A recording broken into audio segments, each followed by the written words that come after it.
Mungkin Ulun ini ada tugas dari pendidikan calon lurah, di mana Ulun ini harus mewawancarai atasan. Nah, jadi nanti ada beberapa pertanyaan seputar dengan pengambilan keputusan di sekolahan yang akan Ulun ajukan. Bisa kita mulai, Pak? Bisa, insyaallah bisa.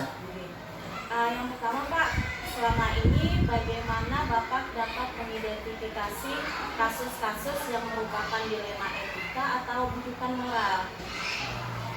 Yang selama ini ya yang kita hadapi dilema etika itu, karena itu kita beri contoh adalah karena itu di antara kita bawahan kita misalnya ada keperluan, nah itu di dalam kehidupan sehari-harinya itu ada keperluan misalnya yang dia itu harus meninggalkan tugas dalam jangka ya dianggap lama sih bisa, dianggap tidak ya juga bisa, di atas daripada kebijakan kita 3 hari kayak gitu. Nah ini kan dilema nih, kadang kita beri izin kayak apa, kadang kita beri izin kitanya yang kayak apa.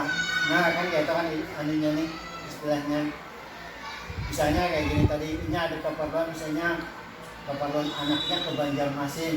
Nah istilahnya itu kalau ini kita izinakan kayak apa kita, sedangkan itu kan lebih daripada ketentuan. Misalnya kan kalau kepala sekolah itu cuma memberi izin selama 3 hari. Nah selebihnya dia harus minta izin ke dinas.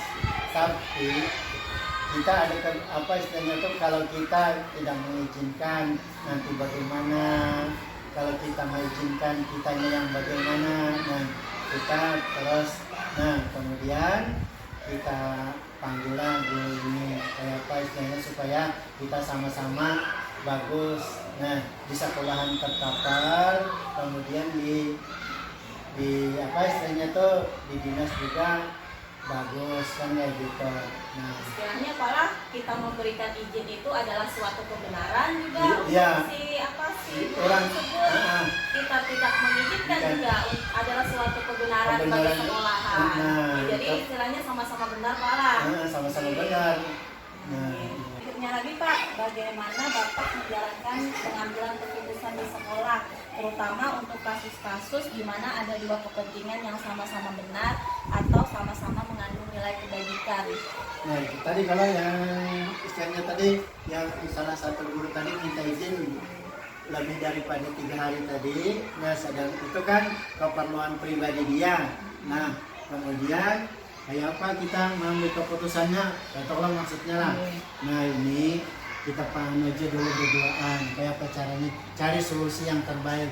Izin tetap 3 hari, kemudian yang lainnya itu kayak apa kan kayak gitu, dengan katanya bersedia mencari guru pengganti. Nah kan kayak gitu kebiasaan. Berarti dicarikan solusinya, Pak. Dicarikan solusinya sama-sama tadi. Jadi kada perlu kita minta izin ke dinas. Nah, selanjutnya Pak, langkah-langkah atau prosedur seperti apa yang biasa Bapak lakukan selama ini? Jadi kan panggil dulu apa, menghadap ke kita dulu kayak permasalahannya. Nah itu tadi. Nah nanti dipanggil Pak lah, dipanggil lah. Ya bukan dipanggil, bisa dipanggil, bisa ini datang seorang ada kita menghadap. Nah atau menghadap. Nah untuk memohon izin itu tadi. Oke, selanjutnya Pak, hal-hal apa saja yang selama ini Bapak anggap efektif dalam pengambilan keputusan pada kasus-kasus dilema etika? Yaitu tadi mencarikan solusinya pengganti guru yang mengajar tadi. Nah walaupun ya jelas kan kalau lain gurunya itu tidak maksimal 100%. Terus Pak, hal-hal apa saja yang selama ini merupakan tantangan dalam pengambilan keputusan pada kasus-kasus dilema etika? Itu tadi Pak, ada nyaman. ada dana nyamannya kalau masalah kasus etika ini. Ada merasa Iya, ketidaknyamanan. apalagi kan nanti teman yang lain bisa iri dan lain sebagainya. Nah, kenapa itu diberikan izin? Kenapa ini? Nah, kayak gitu. Nah, selanjutnya Pak, apakah misalnya dalam kasus-kasus dilema etika itu dalam penyelesaiannya ada jadwal tertentu, Kak Pak? Ya kadang mesti kan karena keperluannya kada terjadwal. Nah, Berarti jadi bisa langsung diselesaikan di tempat. nah bisa lah. selesaikan ke tempat atau misalnya diberi tenggang waktu sekitar 1 hari atau 2 hari kah, ya ketemu solusinya. Selanjutnya Pak, adakah orang atau faktor-faktor yang selama ini mempermudah atau membantu Bapak dalam mengambil keputusan dalam kasus-kasus dilema etika? Apa misalnya kita sekolah-sekolah ini berbicara dengan teman yang lain, berbicara dengan apa istilahnya itu di rumah dan lain sebagainya, baru kita ini nah permasalahannya supaya buat itu kalau ada masalah tuh buat sakit cari sakit benar kayak gitu. Oke, yang terakhir Pak, dari semua hal yang disampaikan, pembelajaran apa yang Bapak petik dari pengalaman Bapak dalam mengambil keputusan dilema etika? Pembelajarannya itu tadi apa istilahnya tuh harus bijaksana lah melihat situasi dan kondisi. Nah siapa tahu nanti kita sendiri yang mengalami seperti itu. Nah jadi kita pintar-pintarlah membijaksanai dalam hal dilema etika ini tadi. Ya. Itu saja Pak pertanyaan-pertanyaannya. Terima kasih atas waktunya. Dan terima kasih juga karena Bapak sudah bersedia untuk menjawab pertanyaan-pertanyaannya. Dan pertanyaannya baik aja. Dan jawabannya baik ya.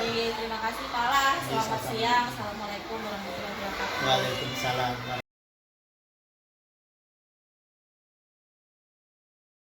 Assalamualaikum warahmatullahi wabarakatuh. Waalaikumsalam warahmatullahi wabarakatuh. Selamat pagi Pak. Mohon maaf ingin mengganggu waktu siang hari ini. Ulun ini ada tugas dari pendidikan guru penggerak di mana ulun harus mewawancarai pimpinan mengenai pengambilan keputusan terhadap kasus-kasus yang biasa ditangani di sekolah. Jadi nanti ada beberapa pertanyaan yang ingin ulun sampaikan. Ulun mohon kiranya Bapak mau sudi menjawab pertanyaan-pertanyaan tersebut. Bisa dimulai Pak pertanyaannya? Selama ini Pak, bagaimana Bapak mengidentifikasi kasus-kasus yang merupakan dilema etika atau didikan moral?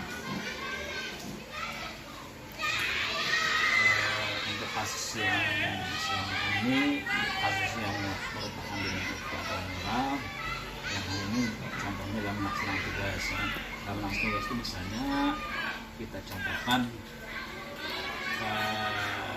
misalnya sudah ada keterlambatan datang, misalnya contoh sederhana keterlambatan datang.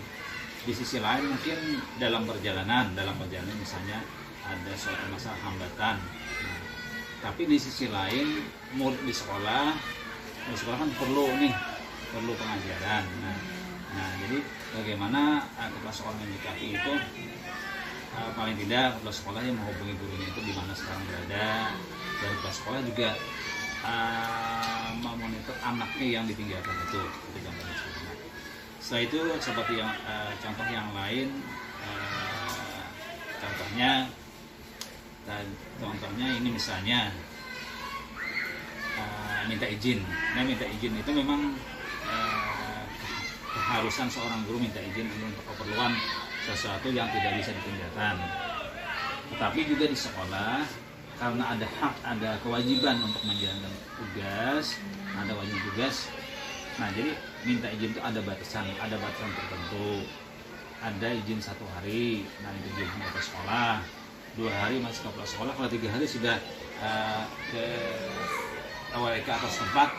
Nah, kalau lebih dari itu ke dinas pendidikan. Nah, tetapi ada konsekuensinya kalau kita memberi izin yang terlalu lama, ya kan, konsekuensinya. Tetapi guru itu juga perlu minta izin karena mungkin sesuatu hal yang sangat. Nah, makanya sama-samalah kepala sekolah memberikan izin. Nah, bagaimana untuk mengatasi dilema itu? Karena di sisi lain kan itu ada hak untuk minta izin kan keperluan mendesak, ya kan?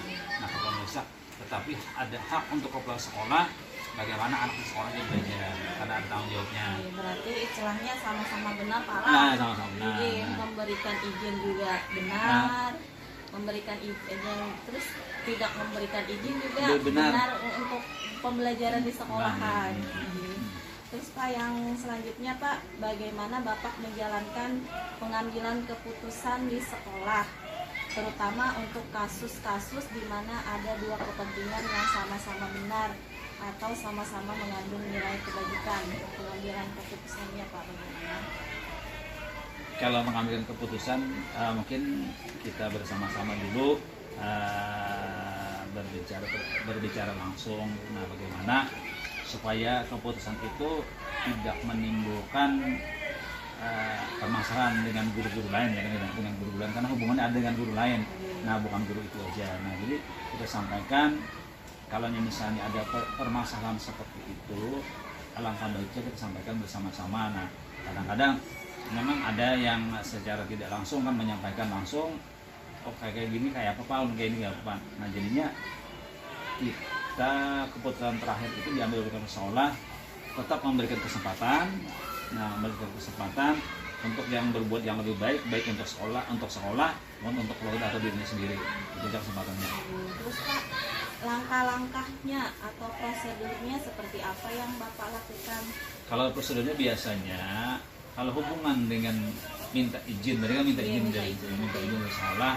Pertama kan ya paling tidak kan gurunya menghadap kepala sekolah dulu. Nah, menghadap kepala sekolah, nah ditanyakan berapa hari izinnya. Kalau lebih dari 3 hari, tetap guru itu membuat surat pernyataan, surat izin, walaupun hanya disimpan di sekolah. Nah, sebagai bukti kepala sekolah bahwa guru tersebut meninggalkan sekolah. Nah, jadi ada sama-sama tanggung jawabnya. Kepala sekolah memegang surat izin yang dibuat oleh guru itu sendiri. Nah, supaya suatu saat nanti kalau ditanyakan kita ada pegangan dengan kepala sekolah. Nah, jadi sama-sama untuk perbaikan kedua-duanya. Ada izinnya sudah Pak lah, tapi dengan kepala sekolah. Dengan kepala sekolah aja. Jadi selanjutnya Pak, hal-hal apa saja yang selama ini Bapak anggap efektif dalam pengambilan keputusan pada kasus-kasus dilema etika? Untuk itu kita bersama-sama mungkin kita juga minta masukan dari guru yang senior, bukan itu kita mengambil keputusan. Nah, dari pengambilan masukan itulah yang nanti kita ambil yang mana yang terbaik sesuai dengan apa yang tadi yang disebut tadi etika moral atau yaitu kebijakan moral. Nah, itu yang diambil bukan kepala sekolah sendiri yang mengambilnya, artinya ada masukan dari guru-guru yang senior. Jadi selanjutnya Pak, hal-hal apa saja yang selama ini ada tantangannya Pak dalam Bapak mengambil keputusan itu, tantangannya apa saja? Ya, tantangannya mungkin dari guru yang tidak pernah minta izin. Izin dia membandingkan apa pernah minta izin dari guru yang tidak pernah minta izin, itulah tantangannya. Nah, dia merasa benar padahal tidak juga. Kan merasa benar padahal tidak juga.